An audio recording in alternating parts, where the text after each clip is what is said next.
Good evening and welcome to News Channel 8. I'm Jerome Aegean. Here's some of the top stories we have for you tonight. Obama's health care bill passes. We'll tell you what that means to the Virgin Islands. A man is shot and killed on St. Croix, and bodies are piling up at the St. Croix morgue once again. These stories and more are up next on News Channel 8.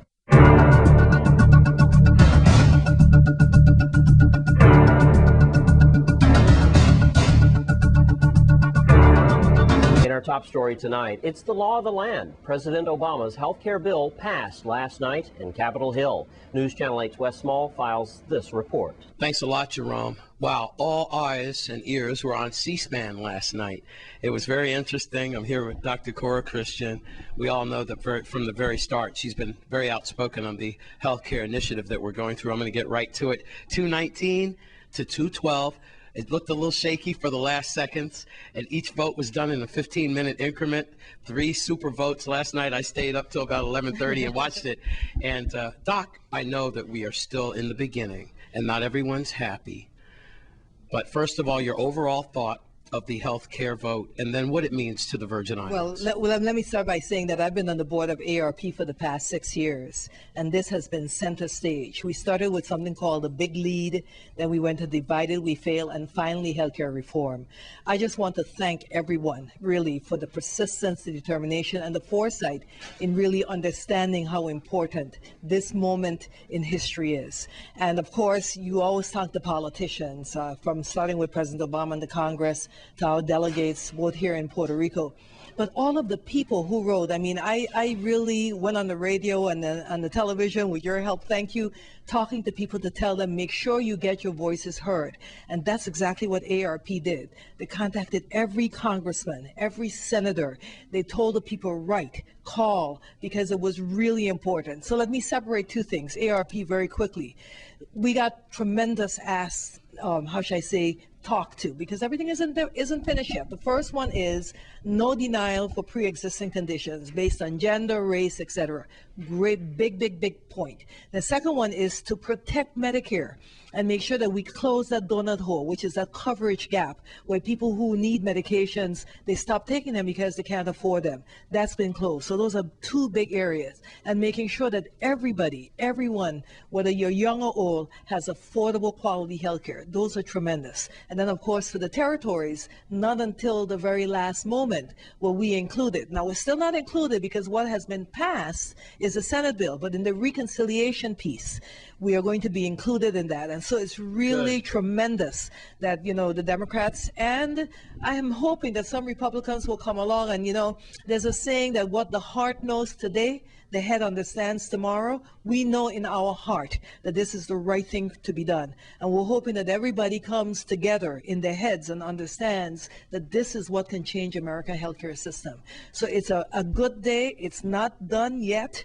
You know, it's not done yet. We still have to keep the pressure on, but it's time for celebration. All right, Doc, let me ask you this, and I'll use myself. I was turned down because of a pre-existing condition of polycystic kidneys. Now, if a lot of people are like me and they were turned down from an insurance company, and when the reconciliation goes through and Obama signs the bill, what is my next step? Do I contact that same insurance company that turned me down? Well, now you'll have the exchange, hopefully, and the exchange will allow you to look at all of the possibilities and for you and choose.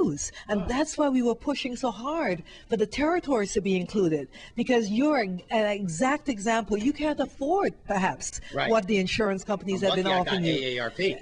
Well, thank you for AARP. That's right. But what this will do is this will allow you to go, as I've always said, go to the grocery store and choose whatever cereal you want. You were saying that from the inception. From the inception. So the exchange has been critical, and then the increase in Medicaid dollars so that people who can't afford will be able to afford. This is a great day. Let's just hope that everything goes through in reconciliation, because we still have some steps ahead of us, and we'll be talking with you hopefully when everything, and we can all celebrate. Very good, Doc. And that's what I'm going to leave you on right there, because after the reconciliation passes and Obama signs, then we'll get back to you on what you should do to get a good insurance carrier. And Wes, this this is all for you. This is all for you. This is what this is about. Thanks. Thanks, Obama, for my pre-existing code condition. I'm Wes Small with Cora Christian for News Channel 8. And in other news, a 22-year-old man was shot and killed over the weekend in the Castle Coakley area. News Channel 8's Wes Small covers that story. Thanks a lot, Jerome. We are here in Castle Coakley. Just to let you know geographically, Hovenza that way, the bowling alley like that way. And here's what's going on. He's either 22 or 23 years old. One newspaper has him at 22, the other has him at 23. A young man we know of Spanish descent. We do know his name, but it's not public yet because of the next of kin not being notified.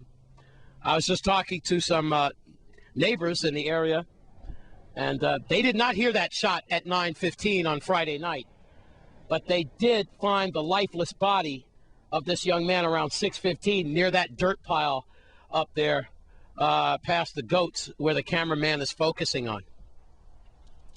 Now, this puts our homicide at 21 if you check out the St. Croix source. Daily News in the St. Croix Avis puts it at 20 with 10 homicides, with 11 homicides on St. Croix and 9 on St. Thomas. From what we know right now, this victim was robbed for his gold. We believe some gold was taken and some other objects. But for the official notification, let's go to VIPD spokesperson Melody Rames. Police on St. Croix are investigating the shooting death of a 22-year-old man in the estate Castle Coakley area. Police were notified by 911 dispatchers of a man down at about 6:15 a.m. Saturday, March 20th. When police and emergency medical technicians arrived at the scene, medical personnel could not find any signs of life on the body. The victim sustained at least one gunshot wound to the body. However, the exact number of gunshot wounds would be determined by a medical examiner. Police are not releasing the name of the victim at this time, pending notification of next of kin. According to St. Croix Deputy Chief Christopher Howell, robbery seemed to be the motive. However, police are not ruling out other motives at this time. Now, word on the street and family members who I've talked to over the weekend has this young man visiting some friends who stay in this area. Coming home that night around 9 o'clock or wherever he was going, he certainly met with trouble. I can tell you this, News Channel 8 has warned the community going on a month now about the rise in gold, about the fact that you and I are in jeopardy as long as we wear the bling, the gold. That is just another reason and a rationale for the sick wave of crime that we are witnessing here in the Virgin Islands. To make matters worse, you're going to hear about a report shortly about the medical examiner's office and about bodies literally piling up. It certainly has to disrupt the identification and the autopsy problem, and also probably leads to why we don't have a lot of arrests for these murders that we are seeing in our territory. With that, that's all we have at this time. I could certainly urge you to call 712-6075, 712-6077, 1-800-222-TIPS is Crime Stoppers. Folks, be careful out there as you wear your gold, as you take shortcuts, as you go to and from, not only at night, but also in the daytime.